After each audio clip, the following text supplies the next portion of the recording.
संदीप ने अपनी माँ के कहने पर गांव में शादी कर ली थी। लड़की का नाम था सुनीता। माँ का कहना था एकदम मॉडर्न बहू नहीं होनी चाहिए, लेकिन उन्हें नहीं पता था कि गांव से आने वाली बहू सुंदर सुशील तो होगी और उसको गांव से बाहर भी निकाल लाएंगे, लेकिन उसके अंदर का गांव कैसे बाहर निकलेगा। शादी के कुछ दिन बाद, माँ टिफिन तो देना जरा। बेटा अब तो स्कूल नहीं ऑफिस जाता है, माँ से नहीं अपनी बीवी से टिफिन मांगा कर। ओके माँ। सुनीता टिफिन ले आओ। 1 किलो टिफिन, इसके अंदर पिस्ता डाल दिया है। पिस्ता? पिस्ता क्यों? सास जी ने बोला था ना कि आपको पिस्ता बहुत पसंद है। ओहो, मैंने पिस्ता नहीं पास्ता बोला था, पास्ता। पास्ता? कहीं होता है पास्ता? अरे बेटी तू रहने दे, मैं बना दूंगी। अच्छा किया कि पाव भाजी बनाने का नहीं बोला, वरना किसी के पाव बना देती है। सुनीता को बुरा लगता है, लेकिन उसकी नादान हरकतें कम नहीं होती। ऐसे ही एक दिन, अरे तुमने ये क्या लगाया है? अरे आप वो फूस फूस करके लगाते हैं ना, वही। डियो? का दियो? किसको दियो? अरे वही ना जिससे खुशबू आती है। हाँ सही पकड़े हैं। अच्छा लेकर तो आना। कौन सा डियो लगाया तुमने? अभी लेकर आते हैं जी। संदीप की बात मानकर सुनीता अंदर से खुशबू वाला फुसफुस लेकर आती है। OMG! OMG मतलब ओ माय गणेश ना। अरे OMG छोड़ो, और ये खुशबू वाला फुसफुस की बात कर रही थी तुम? हाँ इसी की, फिर से सही पकड़े हैं। अरे देवी, लेकिन आप सही नहीं पकड़े हैं, ये डियो नहीं है। डियो नहीं है तो क्या लियो है? अरे ये रूम फ्रेशनर है, जिसको कमरे में छिड़कते हैं, खुद पर नहीं। कोई बात नहीं, माँ कहती थी आत्मा किराएदार है, शरीर एक किराए का कर्म। हम शरीर पे ये डाल लिए तो क्या फर्क पड़ जाएगा। अरे बहू, ओ बहू, मेरे लिए फल तो ले आ, फिर मैं बाजार जाऊंगी। सुनीता अपनी सास के लिए फल लेकर आती है। अरे बेटा, पपीता, तरबूज और सेब फल ऐसे कैसे खा लूं? काट कर तो ले आ। माँ जी, मेरे गांव में तो खेत से उठा के सीधा खा लेते हैं। अरे ये तेरा गांव नहीं है ना। अरे संदीप, तू ही कुछ समझा देना इसको बेटा।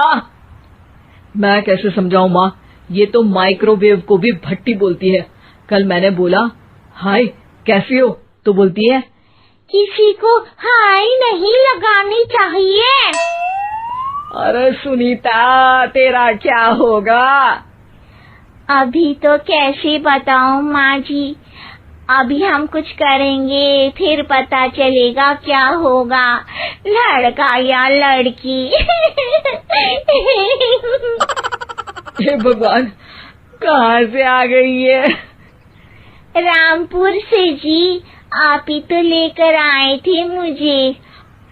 अरे मुझे माफ कर दो। पहले कोई गलती तो करिए जी, आपकी तो सारी गलती माफ कर देंगे हम। हाँ अरे बहू, मेरी बात सुन। फल यानी कि फ्रूट जब भी लाए ना तो काट कर लाना, ठीक है? जी ठीक है माँ जी, फल यानी फ्रूट यानी काट के लाऊंगी। सुनीता रोज ही कोई ऐसी हरकत कर देती जिसकी वजह से उसे घर में 2 बातें सुननी पड़ती। एक दिन, माँ मेरे बॉस घर पर आने वाले हैं शाम को, उनका बर्थडे है, फैमिली साथ नहीं रहती उनके, तो यही पार्टी कर लेंगे। उनको अच्छा लगा तो शायद मेरा प्रमोशन भी हो जाएगा। मैं ना फ्रूट केक लाकर फ्रिज में रख दूंगी और तेरे साथ आज खाना मैं बनाऊंगी, ताकि जब साहब आए तो खाने में कोई गड़बड़ ना हो। शाम को जब सारी तैयारियां हो जाती है, संदीप के साथ बड़े साहब भी घर आते हैं। फ्रूट केक तो ले आना बहू, फिर खाना खाएंगे। अरे इस सब की क्या जरूरत थी, आपने बुलाया वही काफी है।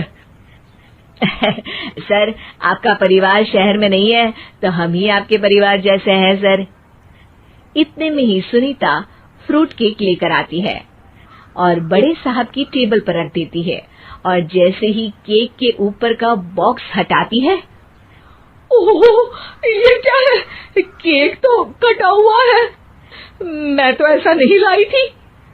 आप मुझे शाबाशी दे सकती है माँ जी, मैंने ही केक काट दिया। आपने कहा था ना, फल यानी फ्रूट यानी हमेशा काट के लाना, तो फ्रूट केक भी तो फ्रूट ही है ना, तो मैंने पहले ही काट लिया। हूँ ना मैं समझदार। अरे बहू, ये क्या किया? केक हमेशा वही काटता है जिसका जन्मदिन होता है। तुझे एक बात भी समझ नहीं आती, एक नंबर की बेवकूफ है। पूरा माहौल बिगड़ चुका था। संदीप को लगने लगा था कि साहब उसे प्रमोशन तो दूर की बात है, कहीं डिमोशन ना दे दे, लेकिन साहब बीच में ही बोल पड़ते हैं। अरे कोई बात नहीं, ये इनकी बेवकूफी नहीं है, इनका भोलापन है। बेटा आप कहाँ से हो? रामपुर गांव से। अरे वाह, गांव से? फिर तो आपके गांव में ताजे फल और सब्जियां मिलते होंगे। हाँ, सही पकड़े हैं। हम तो काटते भी नहीं, सीधा खा लेते हैं।